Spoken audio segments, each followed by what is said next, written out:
May usa ka asawa nagkaproblema, kay di ka paanak ang iyahang bana.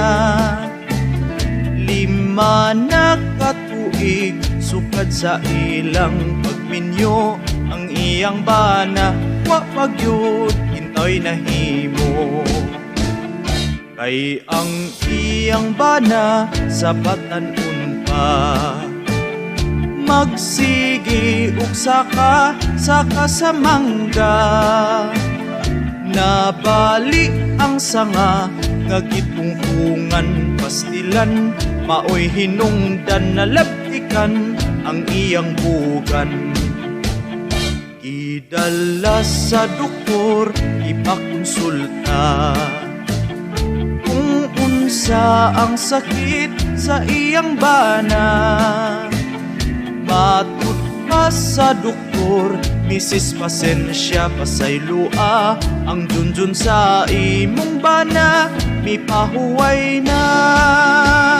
Ay pagkaluoy gayud sa iyang bana nga baog, wala na'y dulog-dulog, ritso na lagkatulog. Bisan pa og hagipon, iyang hilot-hiloton, asawa masulubon, kay si Junjun di mo bangon.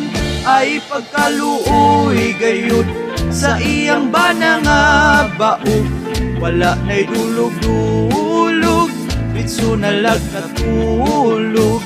Bisan pa og hagipon, iyang hilot-hiloton, asawa masulubon, kay si Junjun di mo bangon.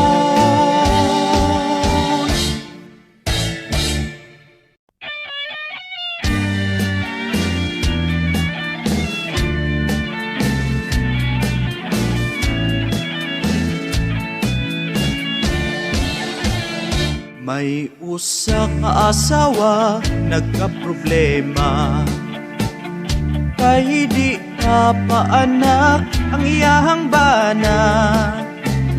5 na katuig sukad sa ilang pagminyo, ang iyang bana wa pagyud hintoy nahimo.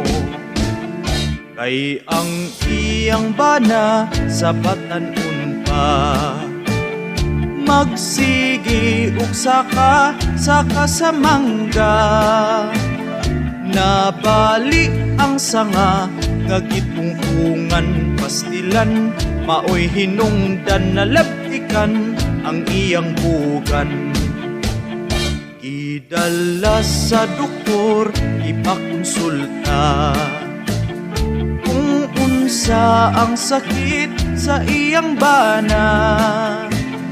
Matud pa sa doktor, Mrs. Pasensya pasaylua, ang junjun sa imong bana mipahuway na.